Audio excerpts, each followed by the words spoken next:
Assalamualaikum warahmatullahi wabarakatuh. Pada video kali ini saya akan menjelaskan tentang komponen diagram dan langsung ke deployment diagram ya karena dikit materinya. Nah, yang pertama komponen diagram. Di sini pengertian komponen diagram dan komponen dan di sini ada gambar ya. Di gambar di sini tuh dijelaskan adalah sebuah komponen transaksi prosesor, accounting drive, accounting system, ada tail, ada message QE. Nah, itu adalah apa sih? Salah satu suatu sistem transaksi gitu ya, transaksi dari suatu aplikasi misalnya gitu. Pertama, pengertian komponen diagram.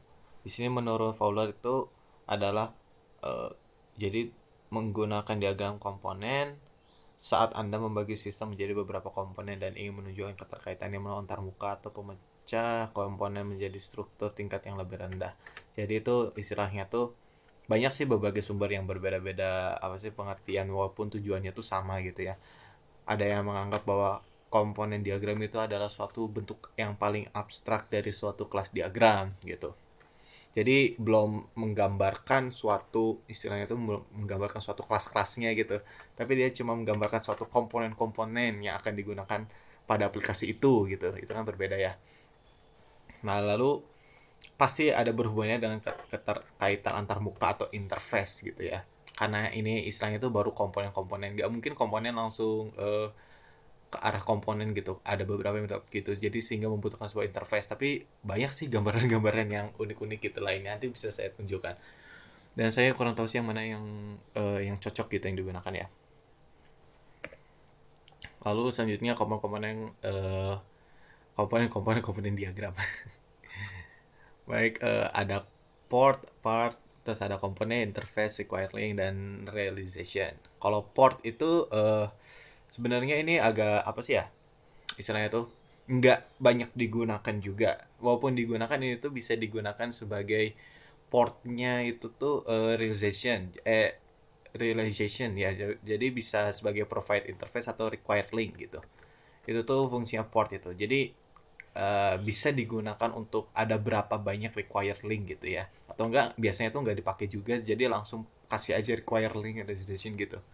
Lalu ada part dan port itu harus mempunyai sebuah komponen kalau kita menggunakan port design gitu ya.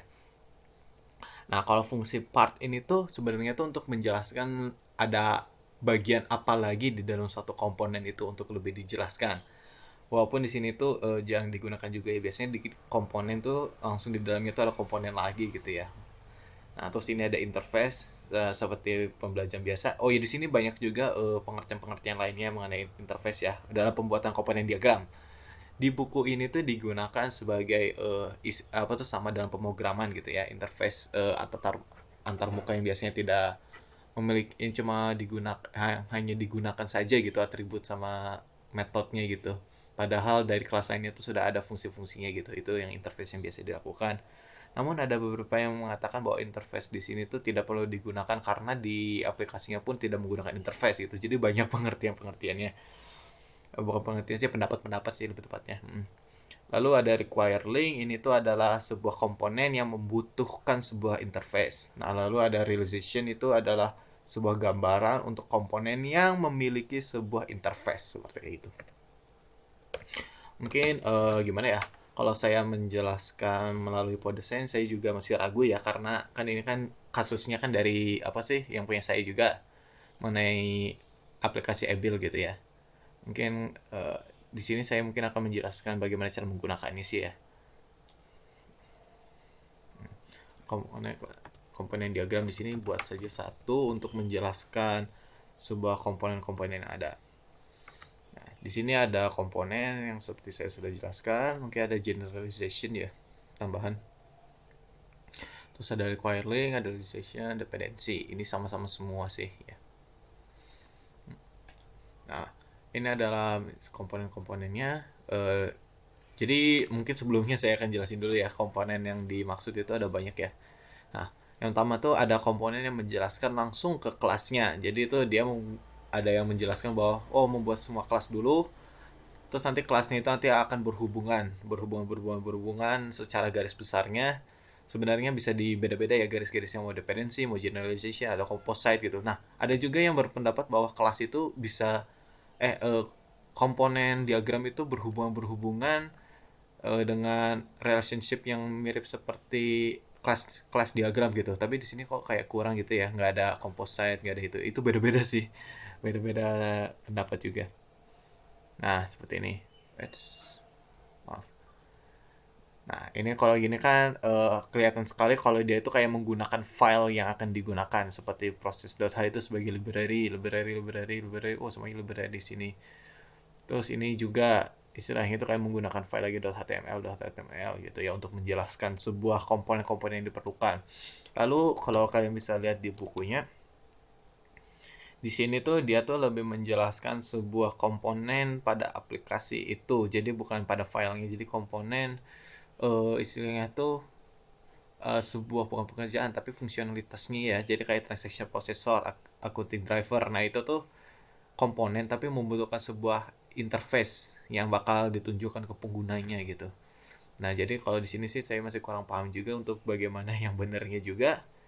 Nah, di sini tuh kebanyakan ada yang menggunakan dot class kayak gitu. Untuk sekarang sih kalian boleh menggunakan yang mirip seperti kayak gini ya. Jadi berhubungannya tuh antar apa sih namanya itu antar file kayak gitu-gitu ya. Jadi kalian setidaknya harus membuat kelas diagram dulu untuk mengetahui ada berapa kelas saja yang mau dipakai. Di sini juga ada tambahan seperti database gitu ya. Jadi penjual, stroke, lokasi, lo pegawai itu menghubungkan dengan dia database seperti itu. Lalu di sini juga ada minimark database jadi berhubungan dengan database. Tapi kalau di sini tuh dia tidak menghubungkan dengan database ya gitu. Atau memang belum waktunya gitu.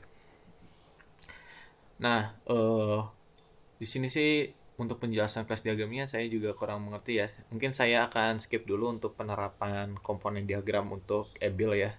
Tapi mungkin di sini ada beberapa pemberitahu apa tuh istilahnya tuh ngasih tahu ya. Jadi kalau misalnya kalian mau mengambil yang ada di atas misalnya di situ, misalnya ini adalah aplikasi gitu. Jangan executable misalnya. Nah, ini kalau kalian mencet sini nanti muncul ada di bagian atas gitu ya.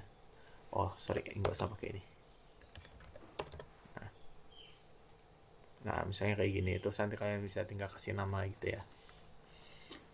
Ini sih saya juga masih bingung ya untuk komponennya, jadi mungkin saya skip dulu. Atau enggak nanti bisa penjelasannya lebih mengenai dari dosennya ya. Maksudnya saya juga untuk mengetahui juga itu dari dosen juga bagaimana penjelasannya. Nah, selanjutnya deployment diagram yang lebih gampang daripada itu komponen diagram ya.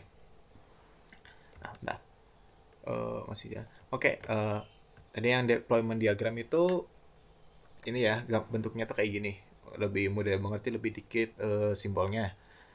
Nah, pengertian deployment diagram itu menurut buku Fowler itu adalah teknik untuk menggambarkan tata letak fisik sistem ya, tata letak fisiknya gitu ya. Jadi kalau kalian yang IoT itu mungkin penting banget untuk membuat deployment diagram ini.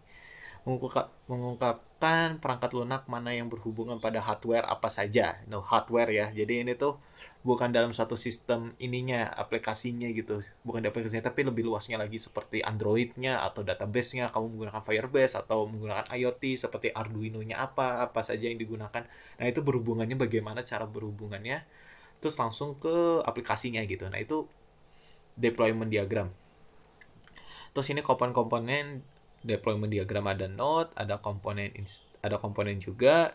Kalau komponen di sini lebih mengarah ke dalam isinya gitu ya. Apa saja komponen dalam hardware-nya gitu yang bakal digunakan seperti itu maksudnya. Terus ada asosiasi biasa, terus ada dependensi. Nah, langsung aja ke sini ya. Bentar. Di mana sih? Di oh, produsen.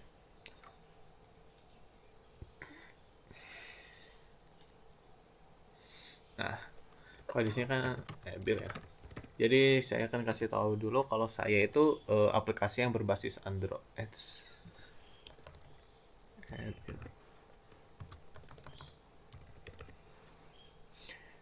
Aplikasi yang saya buat itu berbasis Android ya. Nah, jadi jelas saya harus butuh Android dan butuh saya tuh nggak apa tuh bukan IoT ya. Jadi di sini hardware-nya yang saya gunakan itu Firebase ya, database juga sebagai hardware. Di sini Firebase. kalau kayak menggunakan database mungkin bisa juga mungkin namanya kayak XAMPP gitu ya. Di XAMPP kan mungkin komponennya tuh ditulisnya nanti namanya tuh bukan database MySQL gitu. Nah, terus ini aplikasi bukan Android misalnya. Android ya. Ya, sudah. Di sini ada buku juga sih yang saya baca di sini untuk menjelaskan tentang ini. Ya. Ini note untuk perangkat Android misalnya ya. Terus apply. Oke.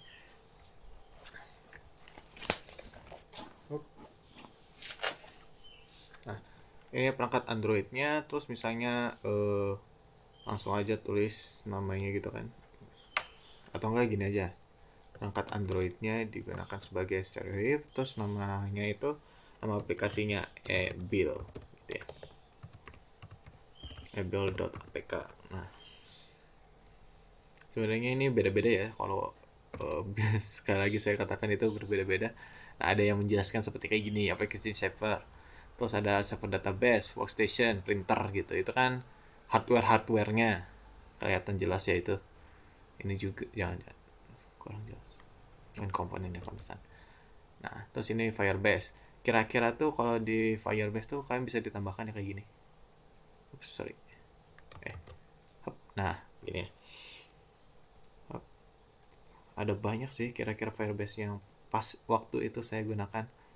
Yang pertama itu yang penting itu cloud database. Firebase cloud database ya.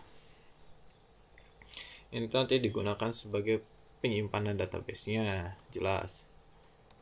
Ini database gitu. Stereotype-nya. Lalu apa ya namanya tuh? Cloud database. Oh, Firebase storage. Ini sih yang kalau kalian menggunakan ini Firebase ya, mungkin kalian akan mengenal dengan Firebase storage untuk penyimpanan data cloud ya. Ini cloud storage.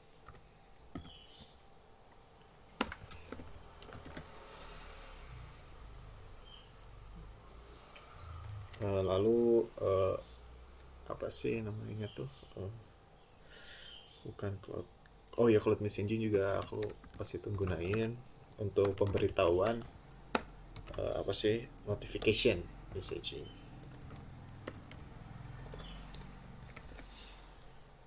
Sebenarnya messaging. Sebenarnya banyak yang tidak menjelaskan apa sih messaging. Ya, messaging. Sini sebagai cloud notification kalau nggak salah ya. Notification karena saya kan ngambil apa sih dari luar gitu, dari secara internet gitu. Lalu ini mungkin backend aja sih. Backend bukan backend itu. Oh, Firebase function. Nah, Firebase function ini digunakan sebagai ini backendnya, backend kodenya. Nah, penulisan. Nah, jadi ini sih penjelasan yang agak lebih detail ya untuk penjelasan di dalam suatu Firebase-nya. Nah, di sini karena emang aplikasi saya itu berhubungan cuma perangkat Android dan Firebase saja gitu ya. Itu aja sih, jadi ini mungkin ditambah backend service sih ya disebutnya. Karena dia yang membantu dalam backendnya kan kayak database gitu kan. Nah, backend service kayak gini terus kalian tinggal menambahkan relationnya pakai node association. Kalau node berarti antara node aja bisa ya. Nah, kayak gini terus mungkin kalian melakukan dependensi ini juga sih. Kalau dependensi ini bisa langsung ke sini ya. Seharusnya ini berhubungan sih ya node ini, tapi enggak sih, kalau ini berarti udah bisa ngehubungin semuanya juga ya, ada hubungan ya. Kayak gini aja sih untuk deployment diagramnya di dalam Power Designer. Sehingga saya tuh berbeda-beda ya, ada yang bisa dihubungkan lagi dalam apa sih ini namanya, antara komponen itu bisa dihubungkan lagi. Kalau dependensi sebenarnya bagaimana ya? Kalau antara komponen tuh biasanya tidak memerlukan apa tuh hubungan antara dependensi sih. Jadi mungkin kayak gini aja sih untuk apa sih deployment diagram untuk aplikasi Ebil ini. Sekian penjelasan dari komponen dan deployment diagram. Mohon maaf untuk penjelasan komponen diagramnya saya juga masih ragu ya. Jadi masih bingung bagaimana cara menjelasinnya dan bagaimana yang benarnya juga gitu. Sekian dari saya, mohon maaf bila ada kesalahan. Wassalamualaikum warahmatullahi wabarakatuh.